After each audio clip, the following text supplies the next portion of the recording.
Hello, everyone. Susan Campfield here with Suestampfield.com. Happy Saturday. Hope you're able to tune in and join me today for some spooky Halloween fun. You might be joining me on my YouTube channel where I'm doing a YouTube Live. I'm also broadcasting simultaneously in my Sue Stampfield Facebook public group. So wherever you're joining me, welcome. So glad you're here today. We're going to do a little Halloween fun. Now, it might seem a little bit odd to do Halloween in August, but those of you that like to make a lot of things for Halloween know that you want to start early and get your plan in. Plus, right now with Celebration, it's a great time to get some free stuff while you get your Halloween supplies. So we're going to do a little punch art today. We are going to use the penguin punch, but we're going Halloween. So excited to share with you. A friend of mine, Dawn Olchefske, created this Halloween punch art from the penguin punch. And I help organize an event called Creative Connections. There are four of us that are the main organizers, and it's for a group that I'm part of that I helped start many years ago called Stamp Share for Leaders, that were Minnesota, North Dakota, Wisconsin area demonstrators for the most part. And at this event, people that help can invite their teams. So we had 300 people participate, some online, some in person, and Dawn presented at that event. And so I was inspired and I took her idea and I've added a little few things to it, and so I can't wait to share. So I'm going to go ahead and flip the camera. And hey, Paula, Jill's here too. Awesome. Thanks for tuning in, everyone. Chicago's tuning in. Now, if you give StreamYard permission, it tells me your name. StreamYard's the software that I use to be able to go live in 2 places. So not that it matters. But thank you for saying hello. I appreciate that. Nice to know people are out there watching. It is, I'm here in Minnesota. It's been super hot here, hot, humid, 90s.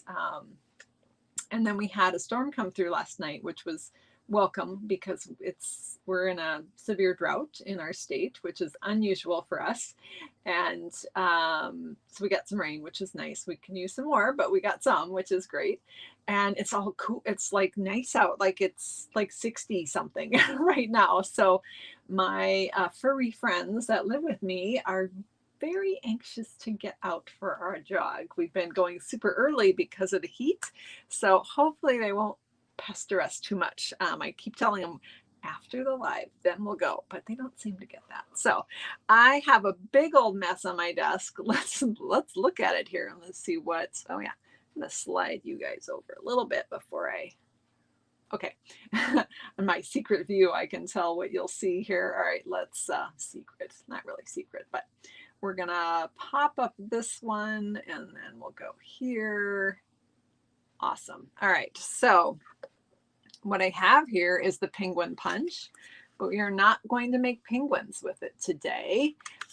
We are going to actually make a vampire, a Dracula. Count Dracula is what we're going to make. And so, again, I was inspired by Dawn Olchefske with this idea. So wanted to give props out to her. So I have done some pre-punching here, and let's just pull those in. I'm going to flip this over. I thought I was so prepared and organized, and I had all my pieces cut out to make a punch art chart, only to figure out that I did a bunch of them on vanilla instead of white. And it had to be, for his shirt, it needs to be white. So anyway, that's okay. It'll still be a guideline for me. So I am going to start with my Count Dracula's shirt, and this is the basic white, and this is the inner part of the. Oh, let's see. Do I have a penguin handy? I have penguins everywhere, but not super handy. Okay, so this white part is what I punched out here. That's the inner part of the penguin, if you will. you want to just look at it from a penguin's point of view. And then I am taking my stamp set, the Penguin Place, and I'm going to stamp this bow tie right here. And I want to put it in a certain location. So let me grab my bow tie. And I know things are here. They're just, they get covered up, right? Does that happen to anyone else? Like, it's right in front of your face and you literally can't see it because something is sitting on side of it. Yeah, I just did a couple videos ago. I was looking for something I'd put glue on and I couldn't find it. Do you remember that? It was like gold leaves. Well, guess what? I put glue on it, so I turned it upside down. So the white side was up and it was on a piece of white paper, and that's why I didn't see it. So I'm putting my bow tie down a ways because I'm going to cut this portion off, and I don't want to cut off my bow tie. So I'm putting it well below these 2 points. And now I'm going to take my Penguin Builder Punch. This is the piece that we cut out, but I'm actually going to use this because I just want to round the neck on the shirt, if you will. Now you could also just do this with a pair of scissors, but if I have a punch, I'll just make my life easier, right? So we just did it this way. We just nipped that out, so that gives me a nice rounded shirt. Now it might give you some teeny weeny little points too. If those bother you, you can nip those off. Honestly, by the time it all goes together, they're probably not even going to be noticeable, but sometimes they're bigger than others. Kind of looks like a bib, doesn't it? I was thinking that this morning and thinking, ooh, you could make a super cute baby with this Penguin Builder Punch too. So we have our shirt for our Dracula, but I don't want it to look like a bib. So I am going to cut off the sides, but I'm not cutting them straight. I'm kind of angling them. In fact, I want to angle this one a little bit more because I'm going to mount this on black and I want it to look like he's wearing a cape, tuxedo, what have you. So I have my little shirt. Should have done that more pointy. Oh, you guys, I don't like it. Oh, I'm so picky. I'm terrible. Sorry, I'm doing it do-over. Because we can, right? Especially when it's little tiny pieces of white paper that we have everywhere in our craft room, right? Do over. You guys, I need to get rid of my perfectionism issue, but you can't help it. It's just how I roll. All right, so much better. So what I wasn't happy with was I liked the angle, but I wanted more of a straight part here. And I just got a little carried away with my snippage. All right, so there we have that kind of, that's better. Do over. I am gonna nip those little points off. Okay, so perfect little rounded shirt with a perfect little bow tie, and I'll help me remember to hold this up. Jill has way too many scraps. I hear you, friend.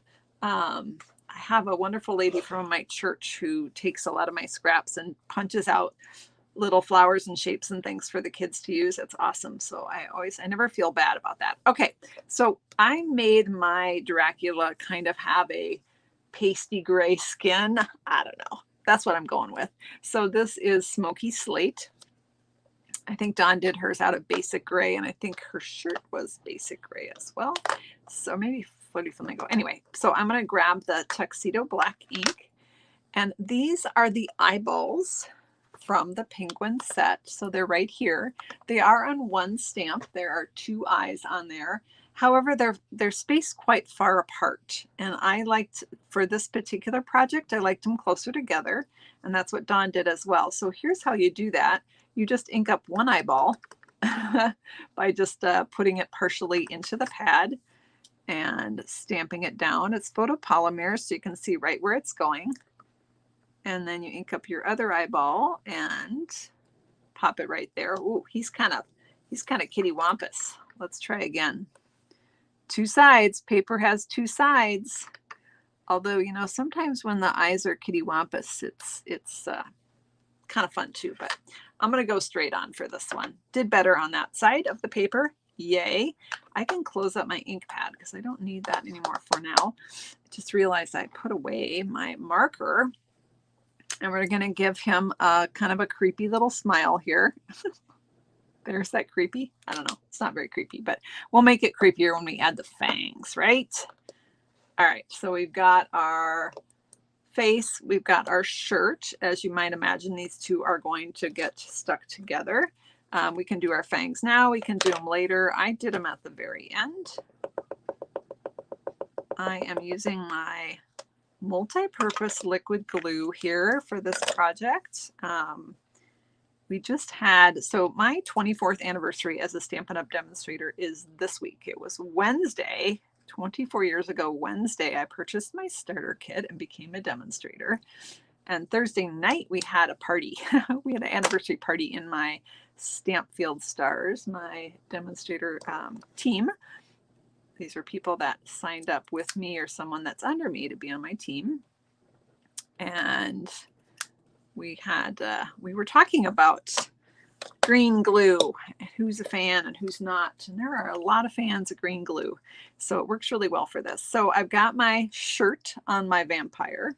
And so now I'm going to adhere it to the penguin body punched out in black. So going back to our punch again, just as a refresher, this is the penguin body. This is kind of that inner layer. So we're going to go ahead and glue that on. See the bad eyes on the back there. It's okay. Paper has two sides for a reason, right? Oh, goodness. I'm gluing myself to my Dracula.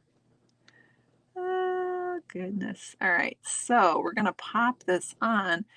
And what that gives us is that perfect widow's peak like Count Dracula is known for, right? What we don't want are these funky arms because those look like a Dracula penguin and that's just creepy. So we're going to get rid of those. I just basically cut them. So I'm putting the scissors right into that little notch right there and just snipping straight up.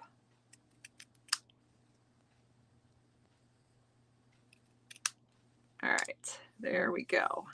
Now I wanted my Dracula to have a cape, and you know how you often see them having that, the cape behind the head.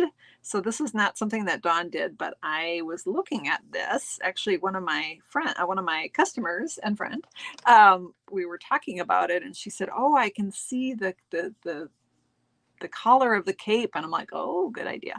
So I'm going to take this penguin body in basic black, turn it, I'm going to cut the head off. I know, it's okay. Cut the head off and turn it upside down. And then I have a piece of real red where I'm going to cut the head off and turn it upside down. And this is going to be the liner for my cape because it's got to be like red, satiny, spooky, Dracula-y. Dracula-y, is that a word? Probably not.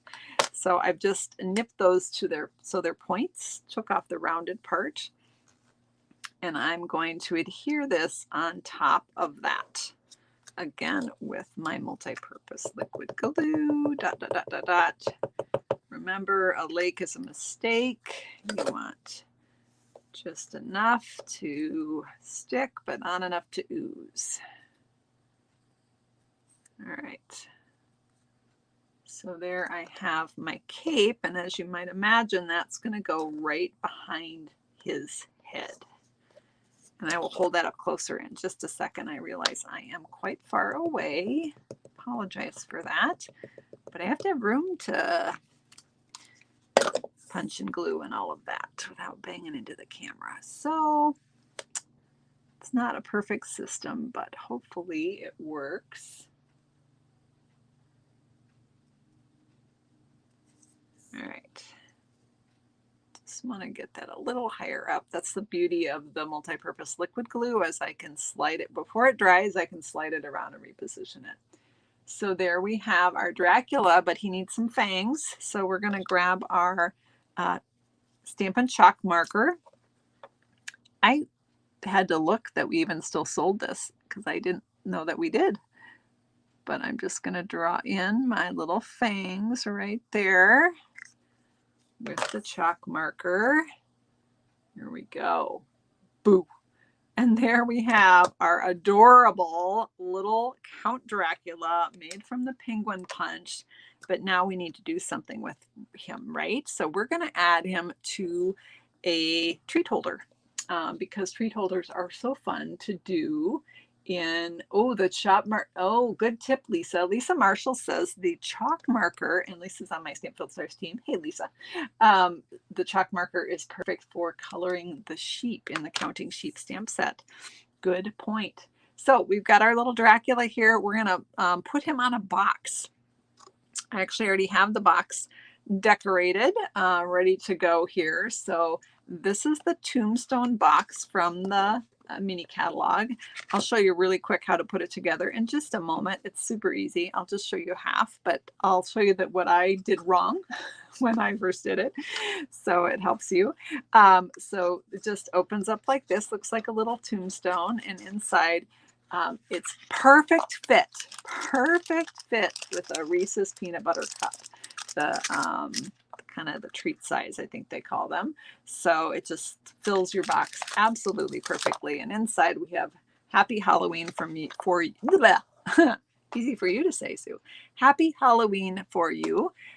These sentiments are from, oh, where'd it go? Here it is. The Baddie for You and the Happy Halloween to You are from Frightfully Cute, which is in the mini catalog. This one has some really fun dies, a spooky tree, a great witch's hat, and so forth, and lots of fun little sayings.